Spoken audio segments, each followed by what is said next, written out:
This is the Leviathan. Deep inside sit the Romano crime family's offshore ledgers, and they have exactly 48 hours to get them out. An FBI raid is already in motion, and if these drives aren't moved before the agents arrive, the family's billion-dollar empire collapses. For weeks, 25 elite experts, cryptographers and safecrackers, have tried to breach it. They treated the brass face like a digital puzzle, looking for a mathematical cipher or a predictable mechanical code. But the Leviathan is rigged with a lethal deadman switch. Entering the wrong sequence 3 times drops these internal pins into a chamber filled with red thermite. Once triggered, the magnesium ignites and incinerates every ledger inside. 2 pins have already been dropped by the previous experts. There is 0 room left for error. This vault runs on a localized sidereal escapement system, a mechanical clockwork that operates independently of any modern network.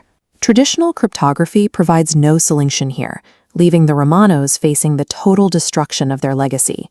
Alexander Romano, the family's calculating new head, realizes the lock can't be picked. He orders his men to bring in thermal lances to cut through the reinforced steel and take the ledgers by force. That's when Clara, a 22-year-old maid, steps forward. She has spent months being invisible, polishing floors and staying silent, but she breaks every rule of the house to stop the cutting torches. She warns them that the thermite isn't triggered by heat alone. The vault uses a pressurized differential behind the brass plate.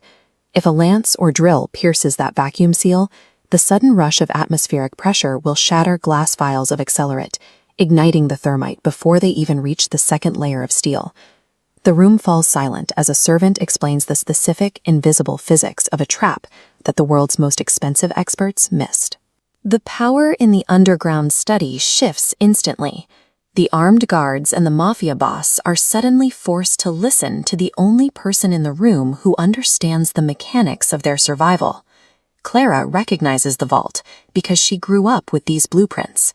The Leviathan is a modified Breguet Grand complication, built by her father, Thomas Hayes, a master horologist who was kidnapped 5 years ago to pay off a gambling debt to the Romanos.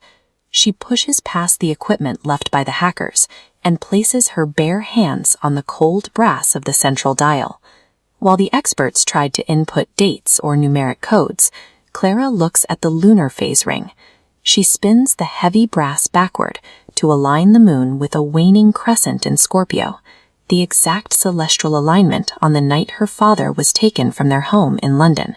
A distinct hiss echoes from the door as the vacuum seal disengages. This lock wasn't designed as a standard security device. Thomas Hayes built an emotional diary that could only be opened by someone who understood the trauma of its creator. Clara reaches the second layer. Instead of a numeric keypad, the escapement ring is etched with a series of musical notes. She treats the dial like the instrument her father used to play. It's Chopin's Nocturne in E-flat major, the lullaby her father hummed every night in his workshop. She presses the keys in a specific sequence: E-flat, G, B-flat, and C. As the keys depress, the internal gears align into a unified open position. The vault emits a melodic chime that resonates through the underground bunker. Only the central sunburst remains. The previous experts tried to force it with torque wrenches, nearly snapping the pins and triggering the thermite. Clara finds a tiny indentation on the bottom ray of the sunburst. She presses her thumb hard against this hidden pressure plate and rotates the sunburst exactly a quarter turn counterclockwise. The massive steel bolts retract with the sound of thunder. In under 60 seconds, Clara has dismantled her father's magnum opus, defeating a vault that no amount of brute force or computation could touch. The massive door to the Leviathan groans open. The hard drives, ledgers, and offshore bonds are all secured, and the Romano family's empire is safe from the impending FBI raid. But Alexander Romano isn't looking at the money. He ignores his fortune to focus entirely on Clara, his shock shifting into a possessive curiosity. Clara demands justice. She confronts Alexander with the belief that his father had Thomas Hayes killed to keep the secrets of the Leviathan buried. Alexander reaches into the vault and pulls out this surveillance photograph.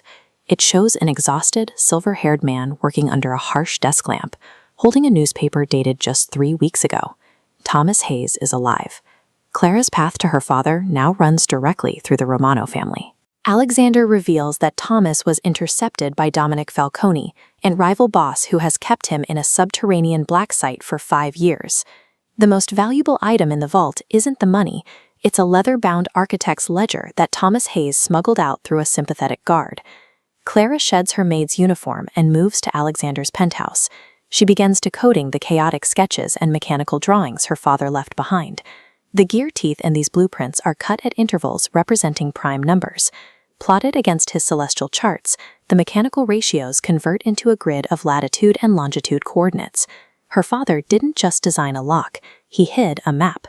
The coordinates lead to a vault directly beneath a Wall Street venue where Dominic Falcone is hosting an elite gala. Clara and Alexander have formed a new alliance. While Alexander prepares his men for the infiltration, Clara is the only one who can navigate the traps her father was forced to build. In this world, the person who understands the architecture of the cage is the only one who can unlock it.